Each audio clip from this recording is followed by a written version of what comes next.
Hello, and welcome to the Empowerography Podcast. This is a platform created for women's voices to be heard and a place to share their stories, journeys, and successes with the world for the purpose of helping other women who might be on similar journeys. We are empowering women one episode at a time. I'm your host, Brad Walsh, so kick back, grab one of your favorite beverages, and enjoy the stories.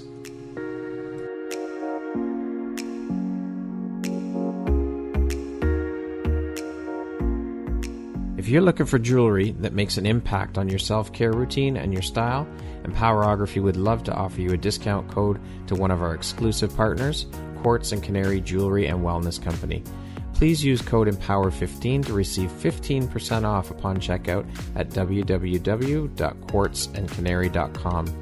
Quartz & Canary is truly the place where spirituality meets style. Hello, everyone. My name is Brad Walsh, host of your Empowerography Podcast. Today, my guest is Tiffany Spencer. She is the owner and founder of A Mindset by Design, LLC. How are you doing today, Tiffany? I'm great. How are you, Brad? I'm doing very well, thank you. Thank you so much for taking the time to be here today and share with us a bit about your story and your journey. I'm looking forward to jumping in. I appreciate you taking the time, and let's jump right in. Perfect. Do it. So as mentioned, you're the owner and founder of A Mindset by Design, LLC. You are an NLP practitioner and a coach. What are some of the key things that you do to prioritize and organize you and your time so you don't burn out with all that you do?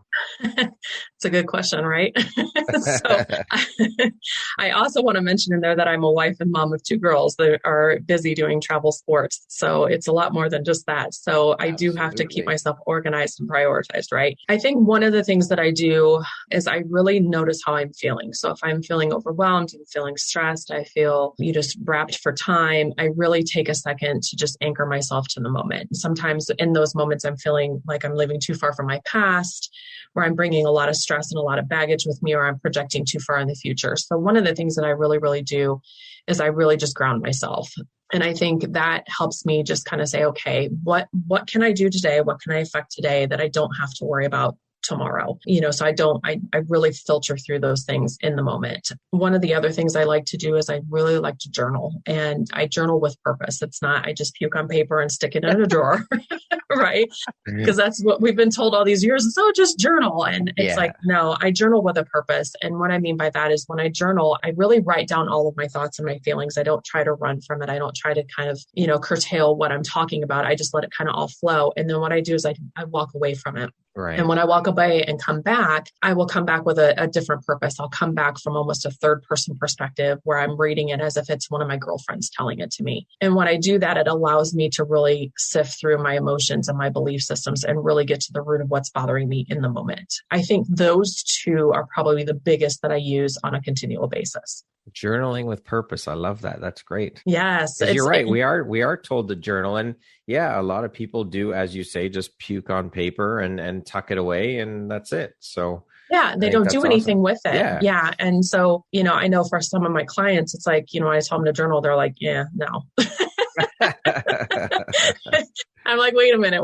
Let's back up here for a second. We're going to journal with a purpose. We're going to journal as if we're looking for something. We're super sleuthing, if you will, kind of through our own thoughts and kind of our feelings. But, when I do that, it really grounds me back to, okay, what is really bothering me in the moment? And, burnout really comes from emotions. That's really the heart of it. So when I can really ground myself with how I'm feeling and anchoring myself to those moments, it doesn't linger. So I don't sit there. I mean, it's okay to go through it and feel the feels, but don't live there.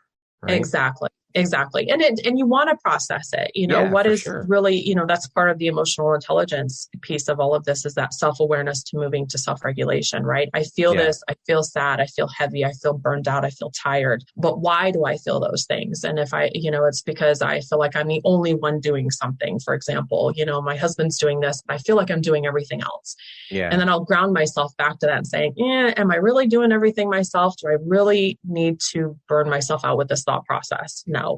And 9 times out of 10, I'm coming back and saying, hey, no, my husband's doing these things. This is just my part of my responsibility in our co-parenting, if you will, in our household and, getting our kids to all these activities. And, there's days that, you can allow that stuff to overrun you. And I just choose not to.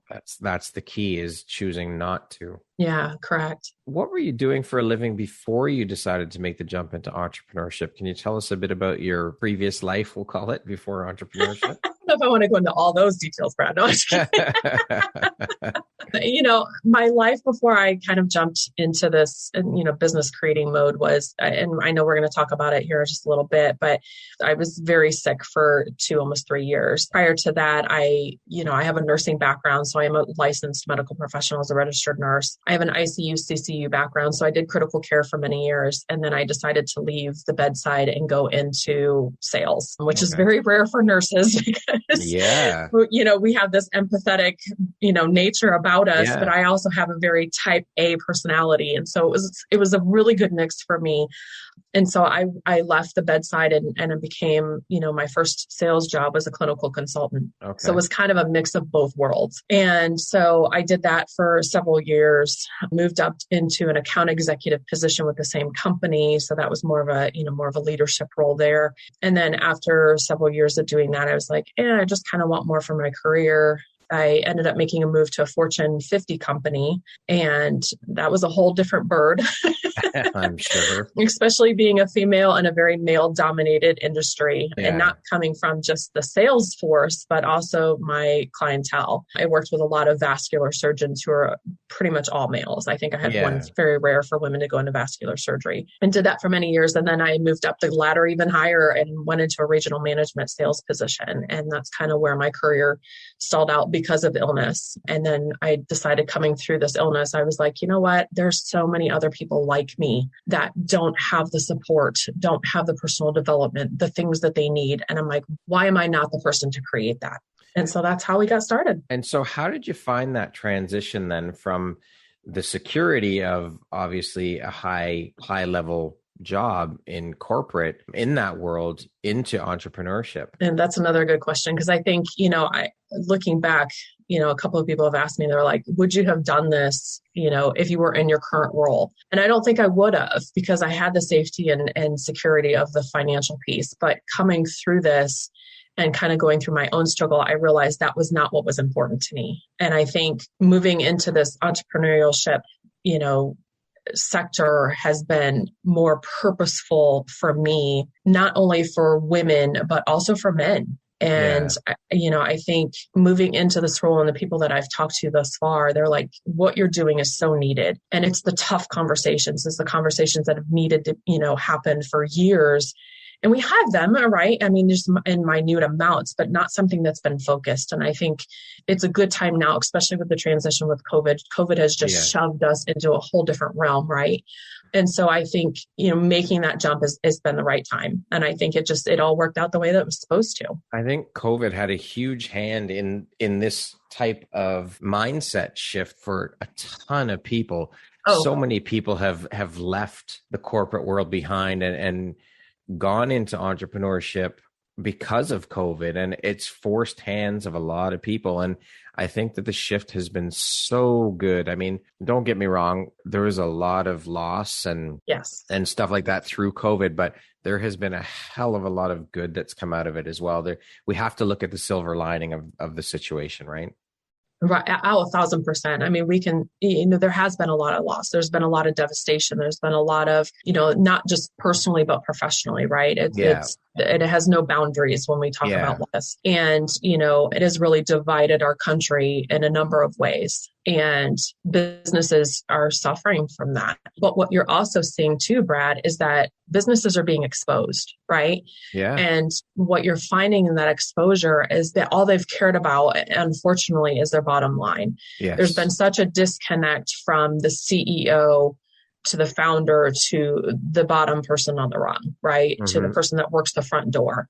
Yeah. And, I was reading an article the other day and it was talking about that 70% of CEOs have no idea that their lowest person who's getting paid, so no matter where that's at in the company, that they are struggling to meet ends meet. There's such a disconnect there, and there shouldn't be. There shouldn't be, but they become so insulated that they're not aware of what's being done within the organization. And I think those are the things that need to change. And those are the type of topics that I think need to be brought to the forefront, because these organizations, because they're not able to backfill these positions where they've lost employees because of this, the company's not going to survive. And it's not because you can't find somebody to work. It's the way you've treated your employees until this point.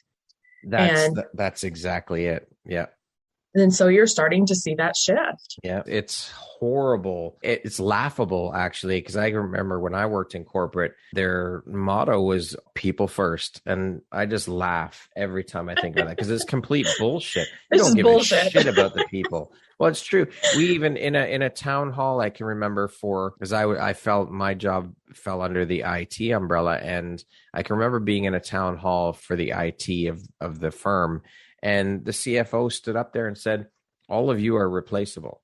Well, what the fuck does that do for morale? Why would you even, what is wrong with you? Yep.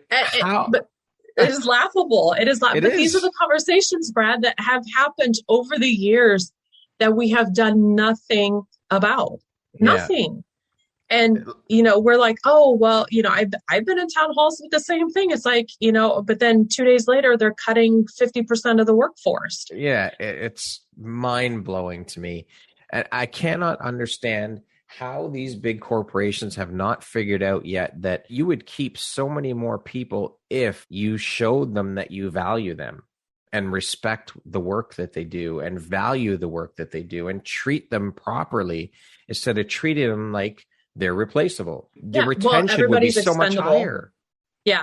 I mean, and they do. I put a blog up a couple of weeks ago about, managing from a customer relation management program, like Salesforce. We're managing from these metrics, these KPIs. We're managing from them, but we're not managing from the individual. Yeah. And why I'm not downing, we need KPIs because we need to know where we're at in the organization, but that shouldn't be the only key that you're going off of. And, I've had managers who are like, hey, here's the bottom line, but they, especially in sales, right? Yeah. Especially in sales, we are so heavily monitored with our activities every day. And I'm like, you're not understanding what's going on in this account. Well, it doesn't matter because your sales are down $5,000.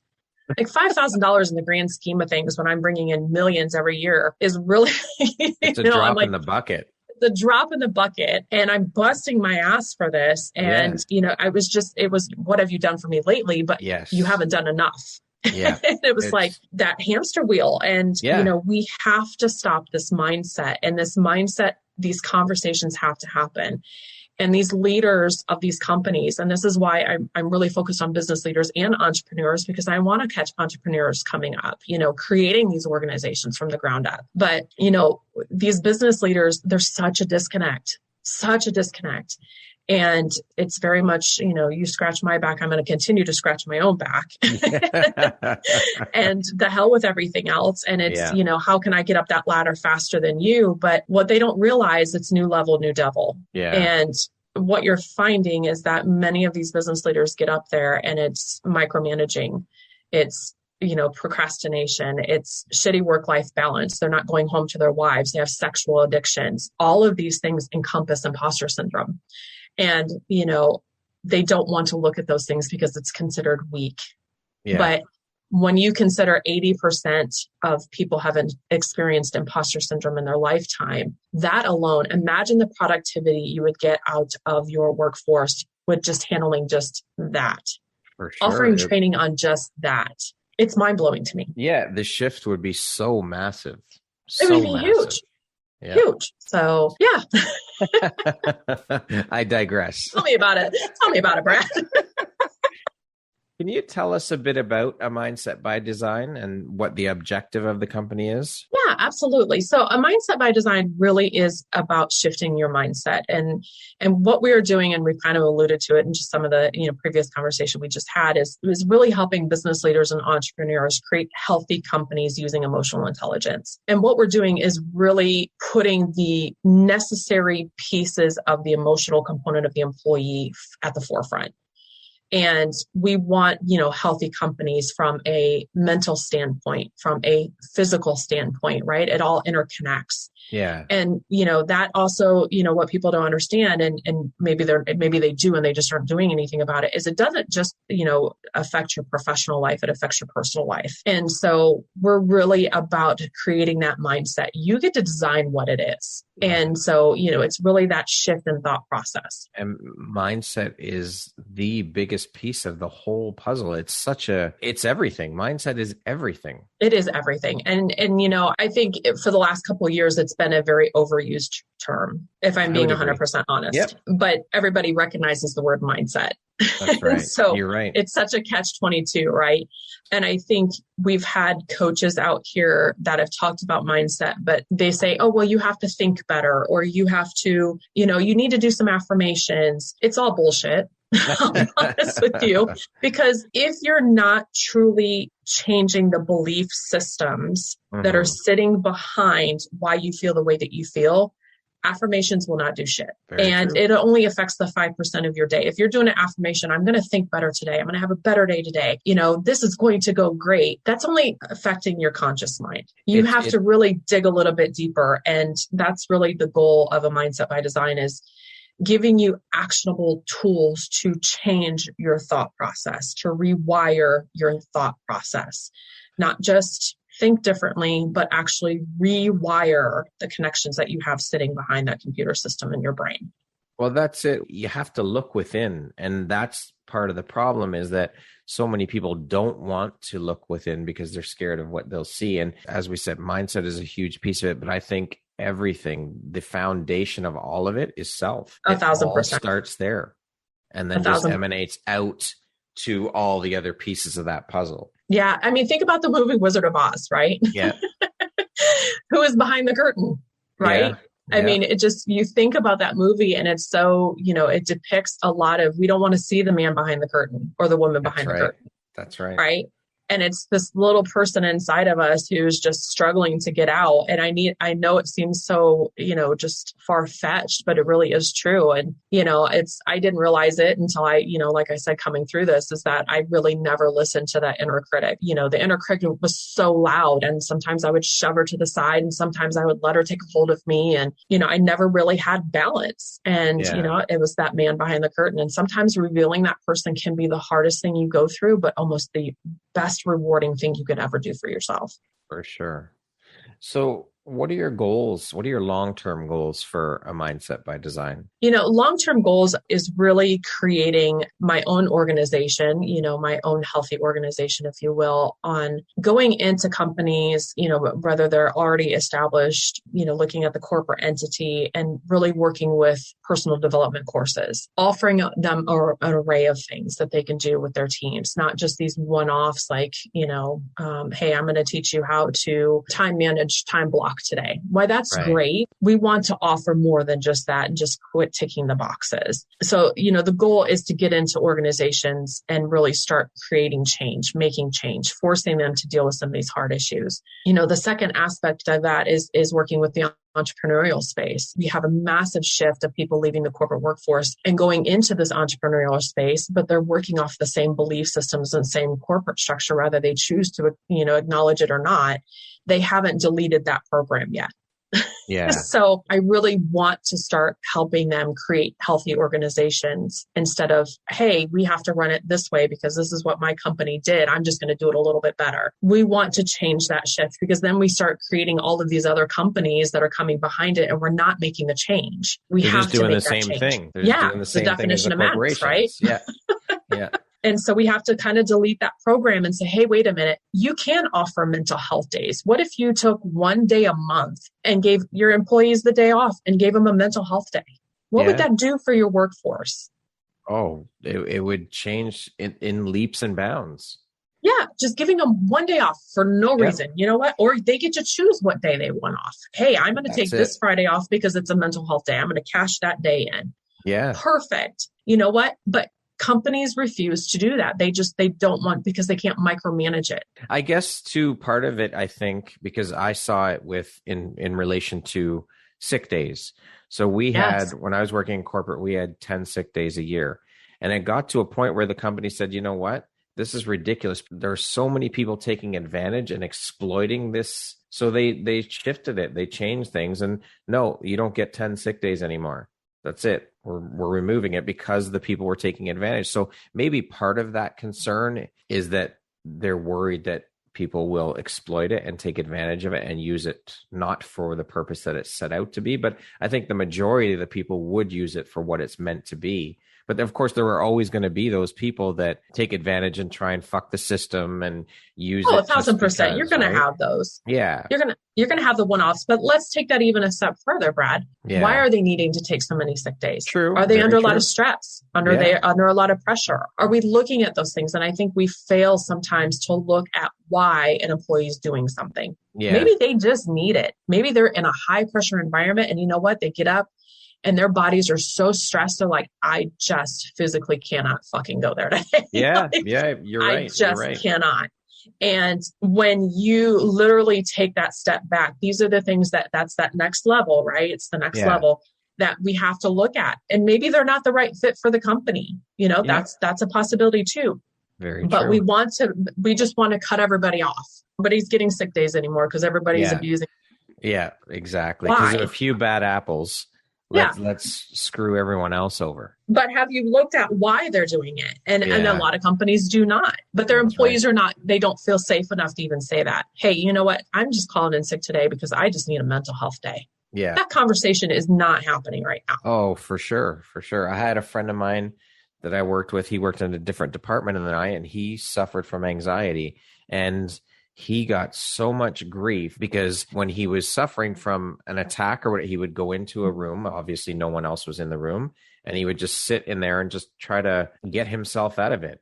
And someone found him in one of these rooms one day, and they ratted him out to his boss, and HR got involved. It was this big thing, and I'm thinking, are you fucking kidding me? This guy is dealing with anxiety, and you guys are giving him grief and raking him over the coals because he's taking time out for himself in a quiet space in the building. Yeah. It's ridiculous. It is absolutely ridiculous. And these are the things that we want to change. That's the goal behind the company, is changing persona, the mindset, the quote unquote weakness of dealing with these things. Yeah. And what if you just take that gentleman, for example, you go in there and say, hey, you know what? I understand you're having a rough day. Would you like to talk about this? Is there something we can do to help you? Yes. Just that empathy piece makes such a big difference to somebody like that who's actually showing up for work. Yeah. Yeah. He's just taken a few minutes out of the day to try and compose himself and deal with what's going on in his head. And he's being raked over the coals for it or punished for it. It's like, you people have no fucking clue. None. And that is the whole entire purpose of this. So your decision to focus your energy and business on helping other businesses and entrepreneurs, I mean, this came out of your own personal experiences and struggles. Can you tell us a bit about your personal journey and struggles? I was going to say, how long do we have on this podcast, Brad? Well, let's go the I will give you the very short version. The Cliff's Notes version, yeah. Just kidding. My personal journey, like I said kind of earlier in the podcast, is, I went from bedside nursing to, medical device sales and then into sales management. But what I didn't realize even through my journey, looking back on it now, was, wow, it was new level, new devil, imposter syndrome. I barely graduated high school, waited a few years to take the SATs. I met my now husband and he was in college and I was like, well, I can do this too. Like, this isn't as bad as I thought it was going to be. Yeah. And, I was like, well, what am I going to do? So I went into nursing. My grandmother always wanted to be a nurse. I said, I want to make her proud. I was the only girl that did graduate high school and to graduate college. Mm-hmm. And, working from that moment, there was a lot of pressure and I started to feel pressure throughout my career, whether that was in nursing. I didn't feel I was good enough to work in the ICU. I had somebody's life in my hands. Was I capable of doing that? Right. And I started to struggle with it, but I shoved it down. I became more bold, more type A.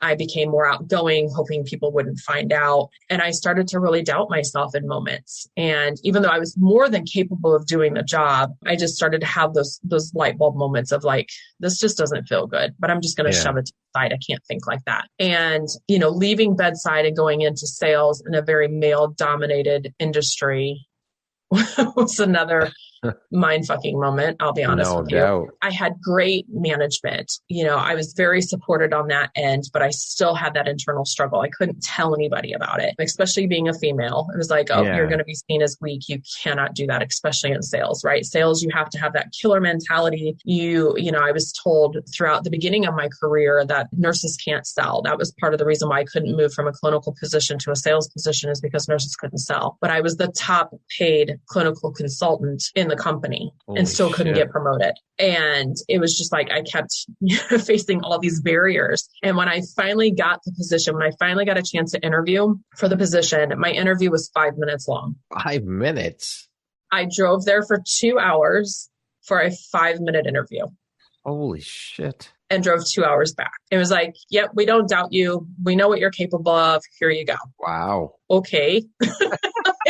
Where the hell was this a couple of years ago? No. So I stayed with the organization. I got my account executive experience. And then I decided to move to a larger company, a Fortune 50 company, who was actually ranked number 4 in the US. So you can imagine some more pressure with that, right? I dealt with vascular surgeons who I absolutely adore, my clientele, dealt with a lot of males. So I had to almost take on this male personality, right? I was kind of the guy's girl. I love to watch football and I love to drink beer out of a bottle and all the good things that I could do to connect with my male counterparts. Yeah. But where I started to notice the difference was I was a mom, and that I had to really struggle with, because a lot of my male counterparts had stay-at-home moms. And I would get questions all the time. And I used to tell my husband this, and I'm like, yeah, you wouldn't believe I go to this meeting and everybody's like, well, who's watching your kids?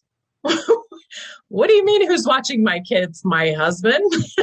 Right. Wow. Well, you don't have reinforcements coming in? No, we're perfectly capable. And this was constant. And towards the end of that journey with, my career there, we kind of merged divisions. And my new leader who came in, which my first original leader, I absolutely love her to death. I still talk to her all the time. And she is my ride or die. I love her. She is such a good mentor. But this new leader who came in, he was like, oh no.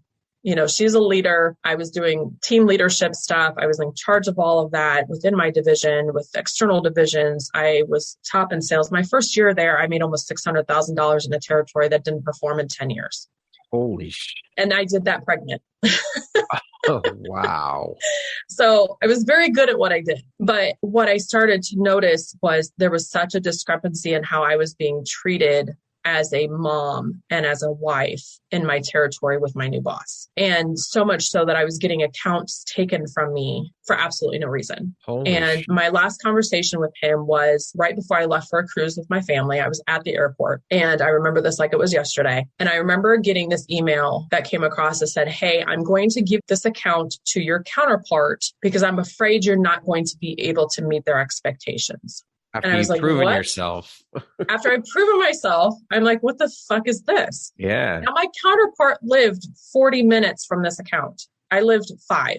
That's insane. So I get back from this cruise and I have this conversation, and the conversation goes, well, my concern is because you have parenting roles that you are not going to be able to meet their needs in an emergency situation. That's fucking discriminate. That's insane. 1,000%. At that point, I was covering 2 states. I had never missed a client appointment. I was on call 24/7. I would get a call at 3 a.m. I had to go. It could be 4 hours away. I had to leave. Was on call 24/7. So I had some sit down conversations with my husband and some of my counterparts, and he was doing this to other women as well. I ended up coming forward, and I knew at that moment, I'll be honest with you, Brad, I knew in that moment that my career was done there. Wow. Because you spoke up.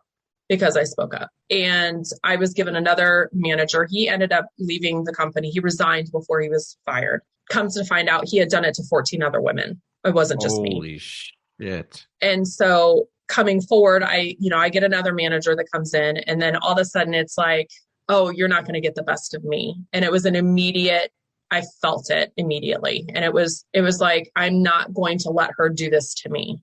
And he did everything he could to write me out of the company, to the point where I was put on a performance plan, and I had never been put on a performance plan in my 15-year career. And in the performance plan, I asked for feedback, right? That's what a performance plan is for. And the only feedback I was given was, make sure that you write down the lit numbers of the white papers that you give your customer. That was it. Ridiculous. Like, what the hell? What the hell? Right? You cannot literally give me feedback other than write down the page numbers or the lit number. So when we reorder these, we know what you're giving away. That was it.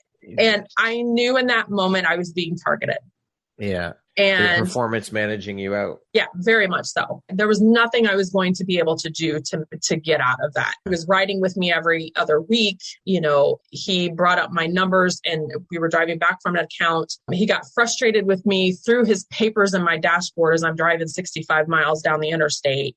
Yeah. And I refused to answer his questions. And I knew in that moment something was going to break, and my stress started to get higher. I started to become anxious, and I'm not an anxious person by nature at all. And I didn't even recognize it. I didn't recognize that I was living from a conditioned response, because I was always on edge. What were they going to do to me next? How were they going to get me out of the company? Where am I going to go? What am I going to do? I can't mess up. I can't make a mistake. I can't do this. If I take a call, I have to go right now. I can't wait 5 minutes. Like, I was living from such a stressed response that I didn't even recognize it. And so I decided to move companies. My previous manager reaches out and says, hey, I've got a management position for you. Perfect next step. I know what you're going through right now. Let's just move you over here. I'll match what you're making. Fine. Great. It's my out, right? Yeah. Like, couldn't have come at a better time. So I go over to this new organization. I come in as a brand new regional sales manager. I'm the only female regional manager in 2 divisions. Boy. I start off with 3 states. Within a month, we do a massive reorg. I lose my entire team, and I end up with 17 states and over 20 employees now. Wow. In less than 30 days.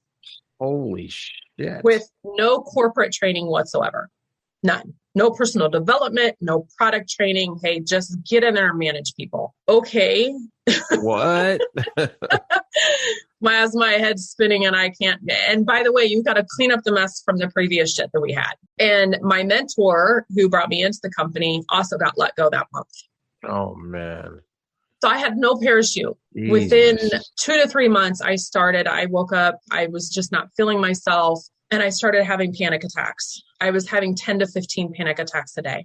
Couldn't get up and move. I was placed on heavy narcotics. I was placed on heavy psychiatric medication. They couldn't figure out what was going on. I completely had a complete nervous system meltdown. And you got to remember, this is not over a long time span. It was like 6 years. It's not like it's a huge time span. I had other stressors going on. I had death in the family. I lost one of my best mentors to cancer. I had family deaths. I had a lot of other stressors that were in there outside of that. And, being a mom to 2 girls, and they were young at the time, and trying to travel and manage all of that. And, my body shut down. It was very much so. I became bedridden for 2 years. I used to travel the country for work. I could not leave my spare bedroom. I would sleep in my spare bedroom because my anxiety was so high. I couldn't sleep next to my husband. I couldn't be around my kids. I couldn't go outside and take a walk. The furthest I could go was my mailbox because I felt like the ground was going to swallow me up.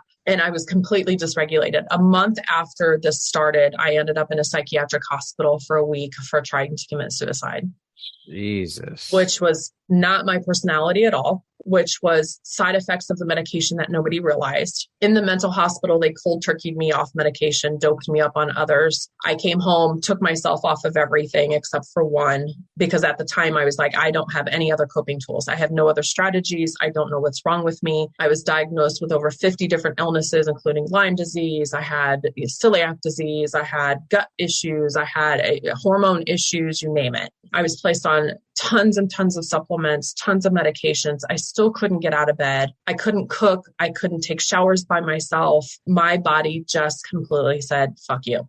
Shut down. And so my body was shutting down so much, I was losing weight rapidly. I couldn't keep weight on. I think at the end, it was a total of 90 pounds that I lost. I was smaller than my 10-year-old daughter. Jesus. It just was almost like cannibalism. Like my body was literally eating itself from the inside out. and I couldn't stop it. So I flew to California for 2 weeks. Not sure exactly how I did that, but I was heavily drugged. Let's just say that. I couldn't even walk through the airport. So the airport that I used to run to catch airplanes, I could not walk through the airport. And I think that was one of the saddest moments for me, is having to be wheeled in a wheelchair in the airport. And so I get to California, I do stem cells. I do stem cells because we were stopping the progression of my body destroying itself. And, my doctor there, he was like, Tiff, he was like, I think there's there's something else going on with you, because you're a complete sympathetic mode, like just complete. And I said, I don't understand. Like, I'm just a strong person. I don't get this. And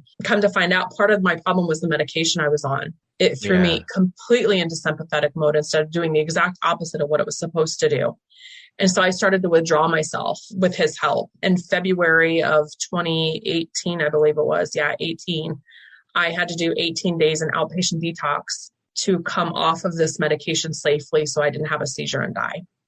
Jesus. After I was off the medication, it was a benzodiazepine. So I had no autonomic response in my body. I couldn't control my heart rate. My resting heart rate would be 220. I couldn't control my blood pressure. I would get up, my blood pressure would skyrocket. And as soon as I laid down or I'd stand up, it would drop, depending on the day and what I was doing. Couldn't control my breathing, couldn't swallow, couldn't eat. That went on for 6 months. Couldn't watch TV, couldn't listen to music. I just sat on the floor and cried. Hoping and waiting for my body to just figure out what it needed to do. Fast forward 6 to 8 months later, I start like, okay, there's something else that I have to be able to do something else. Like I'm not destined to sit here and die like this. This is not everything that I've been through in my life. This is not possible. This is just not possible. And I struggled with my identity. I had lost everything. Tiffany, the big old bad salesperson and mom, wasn't that person anymore.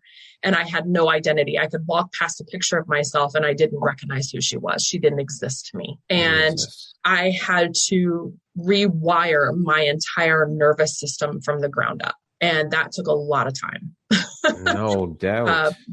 I had to learn how to re-regulate my blood pressure, re-regulate my heart rate, re-regulate my stress response. I started diving into emotional intelligence work, realizing that I had lived from a conditioned stress response for years and never really realized it. And it wasn't until I had this break that it forced me to say, hey, there's other people just like you. Yeah. Their time is coming. And my nursing heart of me who wants to protect others was like, I cannot allow this to happen to somebody else. I cannot do it. And so that's where my journey came. That's where my journey into entrepreneurship, my journey into personal development, all of the things that was like, oh, that's kind of hocus pocus. Yeah, whatever. I got other things to worry about. It wasn't until I was forced to deal with it when I said, shit. This is bigger than me. That is one hell of a journey. And that's the Cliff Notes version, Brad.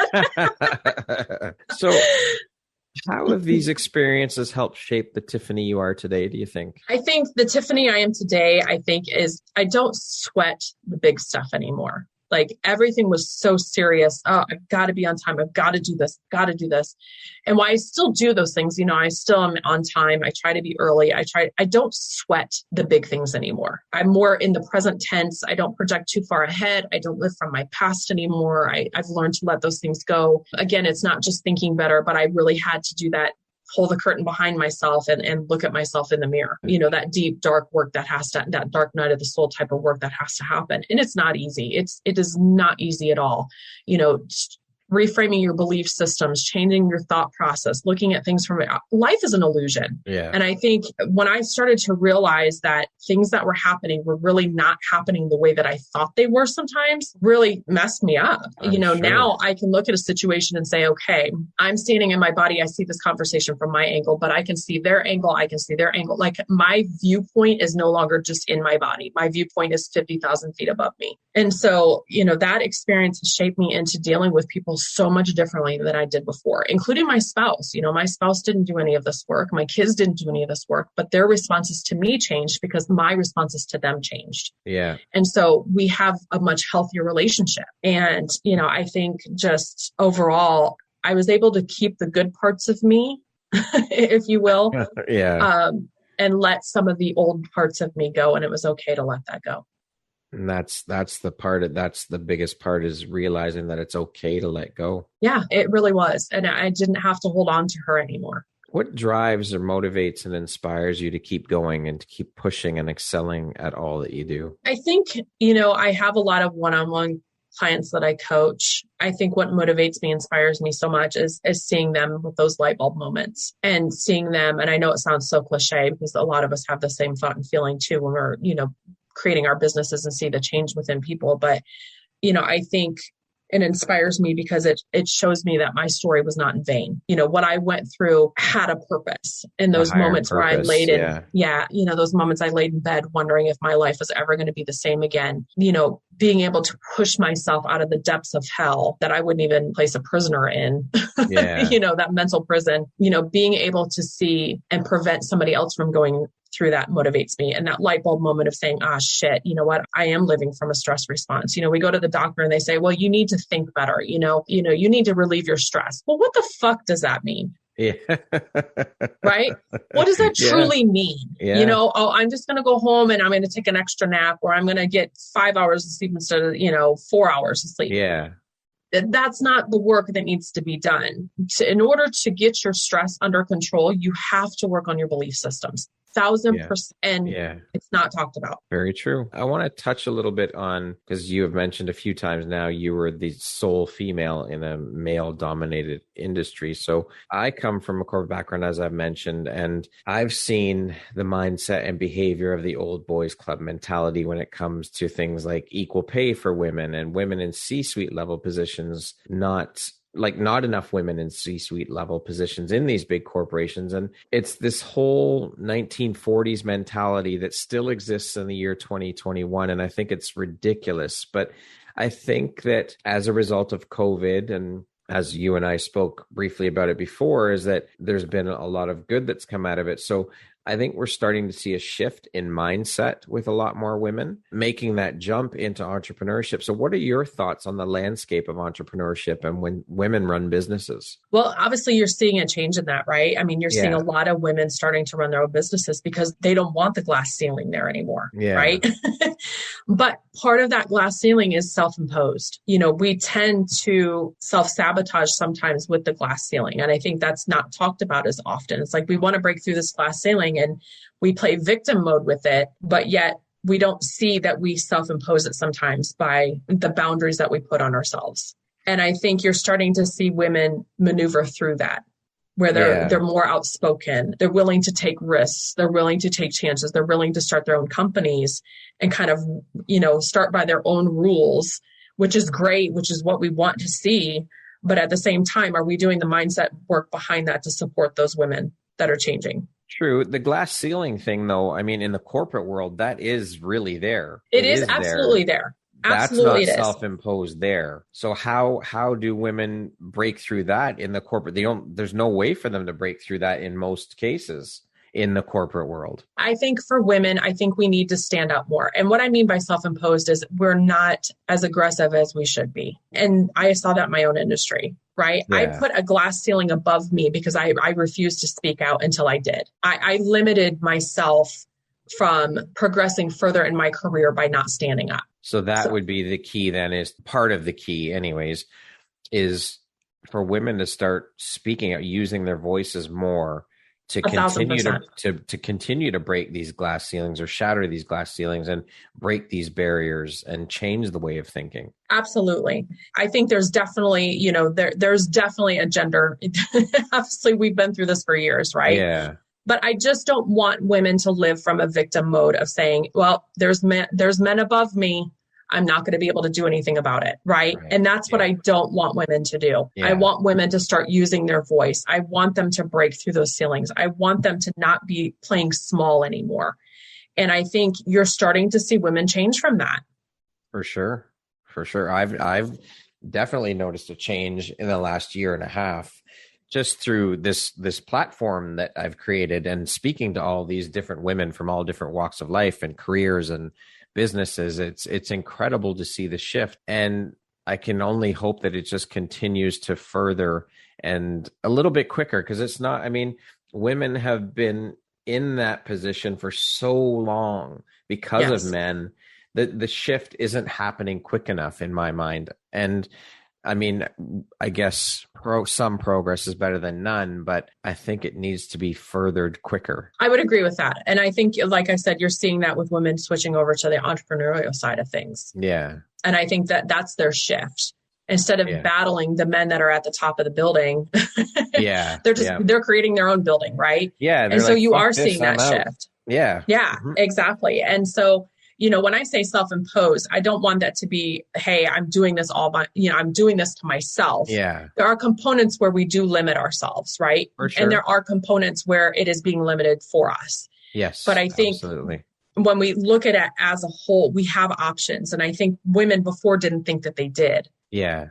And so you're starting to see that shift, and you're starting to see women get out of victim mode and say, hey, wait a minute, I don't have to work for you anymore. I can work for myself. And that's it. I'm going to be, if you're not going to see the value in me and promote me to where I need to be, whether it be CFO, CEO, whatever the case may be, fuck it. I'm going to become my own CEO then. Exactly. I'm done. That's it. Yeah. So I wanted to clarify that for a second, because I know you were kind of taken aback by my comment, I think. A little bit. But hopefully you can see why I said that now. Yes, I think absolutely. I wanted to clarify that, because I'm sure we're going to have viewers like, what the hell did she just say?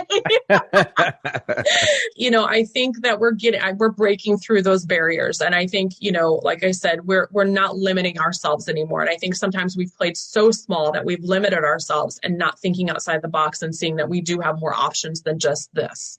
Yeah, for sure. So, Tiffany, what do you think your unique skill set or superpower is that's helped you become successful? I'm pretty badass. No. I think what has helped me be successful up until this point, given everything that I've been able to do, is my ability to mix my empathy and nursing passion with my sales type A personality. I think it's my no BS approach, but I have compassion. I've always been a strong individual, but I didn't realize how strong until I had to be, right? And I think that in itself has been such a good mix for me, with my customers. I've always had good relationships with them, and I've had a no BS approach with them. And they've always respected me for that, and my counterparts and people that I've talked to. And I think that and grounding myself with my family has made me successful. Speaking of success, how do you define the word success? What does that word mean to you? Oh, goodness. That's a good question. I definitely don't define it by money and possessions. If I had to put a definition on it, it would be my ability to give back. What makes you feel inspired or like your best self? Oh, goodness. I think my kids inspire me the most. That childlike learning behavior, me being able to work with them on emotional intelligence, learning how to be self-aware, self-regulate. It inspires me in the fact that I know I'm raising strong women who can handle themselves and their emotions. I love that. What would you say is one of the most important things you've learned in your life? And what was your life like before learning it? And what was your life like after learning it? Oh my gosh. These are such tough questions, Brad. I'm trying to think. What is the most important thing I've learned in my life is that, and I said it before, is life is an illusion. And it is based off of your own perception. What is true to you is not true to me. What's true to me is not true to you. And I think when I really started to figure that out and look at life differently, it opened up such a different world for me. Before I was closed off, my opinion mattered, my beliefs mattered. No, this is how I see this. There is no other way. This is what has to happen. And I was so narrow focused. And when I changed that, I became so much more open and broad. Definitely changed my life. Life altering is good. Yes. What's your personal motto? It used to be never let them see you sweat.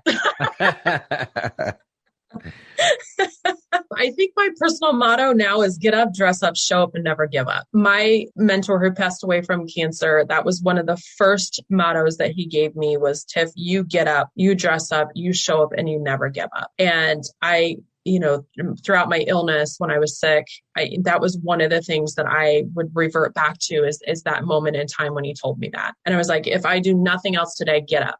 If I do nothing else today, dress up. If I do nothing else today, I need to show up for myself, show up for my business, show up for other people. But at the end of the day, don't you ever give up. I love that. That is so powerful. Oh, it was so powerful. I mean, there was days, Brad, that I was like, okay, the only thing I can do today is get up. I'm sure. The only thing I can do today is show up for myself. Yeah. Today, I'm not giving up on myself. And when I really took that to heart, that motto to heart, it really powered me through some really, really tough times. And again, that's where it all starts, is with self. Yeah, because self. if you don't take care of yourself, how the fuck are you going to take care of or do anything for anybody else? Yeah. And I could not take care of myself. And, it was the most humbling thing I could ever go through, considering how independent I was. Yeah. And how dependent I became. A complete 180. Oh, complete. I lost my identity. I didn't know who I was. I would cry. I would look, my husband would leave for work and my kids were at school, and I would be laying in bed and I would see pictures of myself, just wondering, like, is she ever going to come back?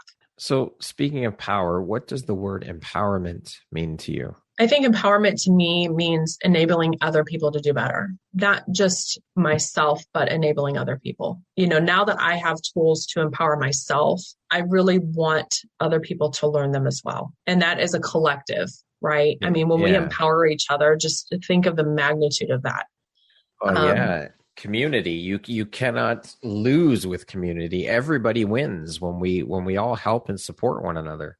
Right. And especially in these times, right? We are so divided on, political parties, vaccine, non-vaccine. Yeah. We're so divided. Things that don't really mean shit in the grand scheme of things. You right? think about that. We become divided by such trivial bullshit. Yes. It's unreal. Like, these things really, whether to vax or not vax, political parties, which political party you support, these things don't mean shit in the grand scheme of life. No, because I can tell you, when I laid in that bed, I didn't give a fuck about any of it. Exactly. Right? When I lost everything that I had worked hard for, it didn't matter. The only thing that mattered was myself, my family, and how the hell I was going to get out of this. Nobody came in and asked me if I was Democrat or Republican. Exactly. Nobody asked me if I was vaccinated or not vaccinated. Exactly. It was, what can we do to help you? But nobody could. The only person that could pull me out of that hell was me. That's right. And that's where most humbling experience. Yeah, that's the foundation, right? As we said previously, self is the foundation for everything. Yep. And it's not until you lose it until you realize it. Okay, so we're going to jump into a little rapid fire section here. So the next grouping of questions will just be 2, 3, 4-word answer type thing. Okay. Okay. What was your dream job as a child? Another male-dominated field, sports broadcaster. I'm seeing a trend, Brad. Yes, definitely. How would you describe yourself in one word? Strong. What would your family and friends list as a couple of your best characteristics? My empathy, my boldness, but also my heart. What's one of your favorite entrepreneurial books? Leverage Your Mindset by Ricky. Why am I drawing a blank on Ricky's last name? I think it's Ricky Kalman. Yes. Okay. If you could teach the world one thing, what would it be? Ooh, respect. What's one thing you want but cannot buy with money?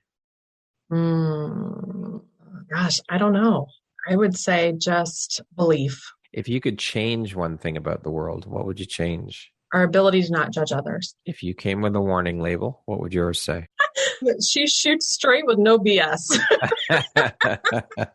Watch out. What's your favorite stress-reducing activity? Visualizations. That concludes our rapid fire section. Now back to our regularly scheduled program. What do you do, Tiffany, to keep yourself inspired every day and to inspire others? I think one of the things that I do to keep myself inspired is, when I go out to social media or I'm going out and looking for, groups that I want to participate in for my business, I see people who want to do better and I see people who want to make their lives better. And I'm inspired by the fact that they want to do those things. My goal with that is to give them the tools to do it. My inspiration to others, what do I do to keep, others inspired, is just sharing my raw, honest truth, being vulnerable, being okay with the fact that, I had some tragedies happen. These are things that aren't talked about. And I'm hoping that one day will inspire somebody to make change. What is one of your favorite quotes? I am so excited you asked this. I wrote this one down. You've always had the power, my dear. You just had to learn it for yourself. Love that. Wizard of Oz. I'm noticing a theme here too, these Wizard of Oz references. I will be honest with you, Brad. This is actually, I have a tattoo. I have 5 tattoos. Yeah. And I know this is like taboo to talk about, right? No. This was one of my tattoos that I got probably 2 years before I became sick. And little did I know the meaning it was going to have when I got it. It was powerful. It sounds like it. What's an unexpected blessing or occurrence in your life that you're grateful for? Oh my goodness. I think the unexpected blessing of all of this is all the people that I've met, from clients that I have to people who want to partner with me, people who want to have the same movement that I have, even being on this podcast with you, Brad. These all have been unexpected blessings. That's a great way of looking at that. I've never had anyone answer that question like that. That's awesome. Thanks. What would you say is one of your biggest, and I don't like using this word, but failures, or we'll call it life lessons or teachable moments? And what did you learn from it? I think one of my biggest life lessons is that life truly isn't fair, but it's what you do with it. Not everything's going to go your way.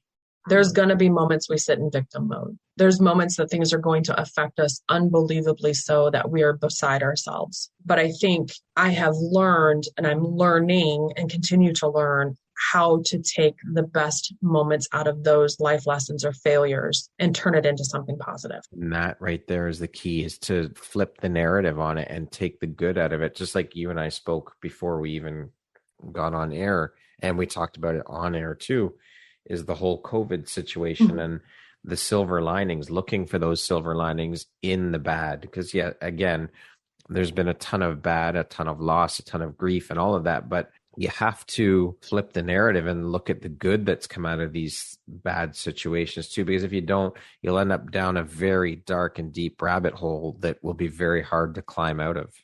Yes. And that's the thing. You can allow it to destroy you, or you can allow yourself to learn from it. And I don't sit in destroy mode anymore. I don't sit and wonder what ifs. I make a decision and I go with it. And I have the tools to deal with the consequences that happen from that. That's the key. That's it for sure. What would you say are the top 3 skills needed to be a successful entrepreneur? I think one is vulnerability. I think one is tenacity. And I think probably the third one would be agility. What is the most entrepreneurial thing about you? I control my own schedule. I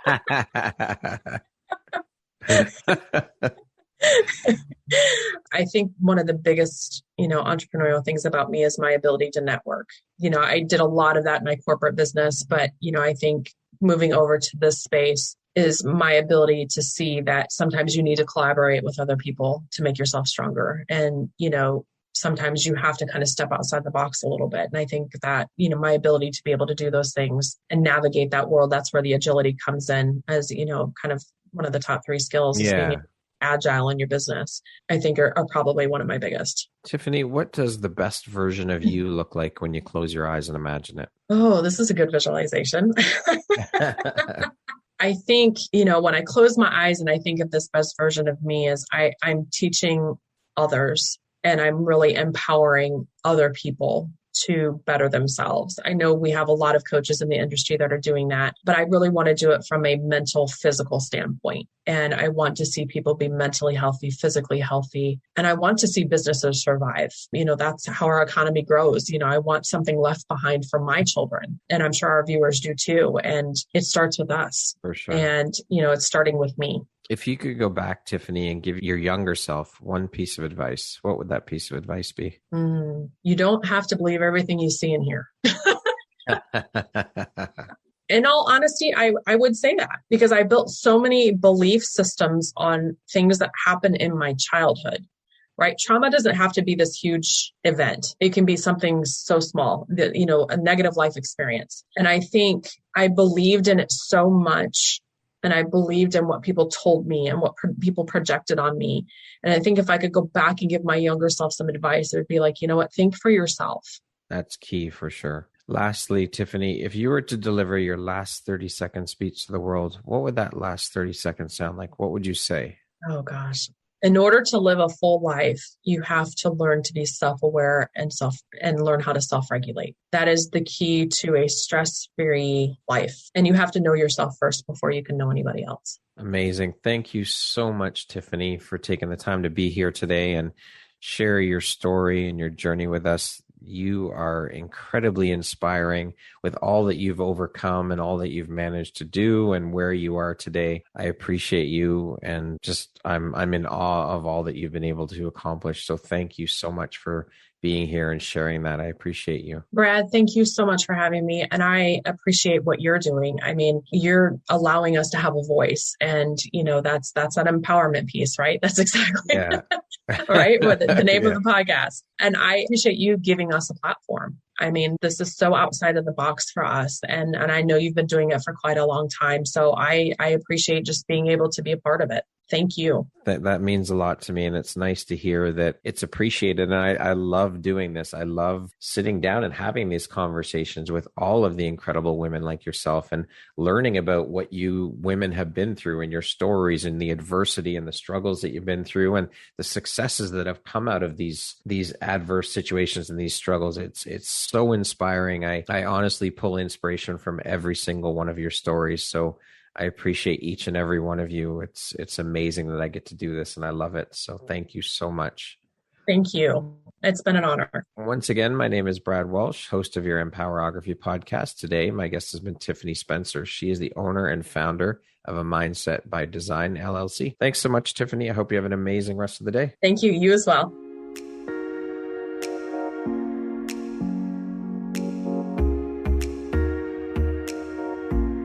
Thank you very much for listening to this podcast. If you haven't yet, please be sure to subscribe, rate, review, and share with all your friends. You can find me at viseuphoria.ca and follow me on Instagram at Empowerography Podcast and on Facebook at Empowerography. Please join me next time for another inspirational story from yet another amazing woman.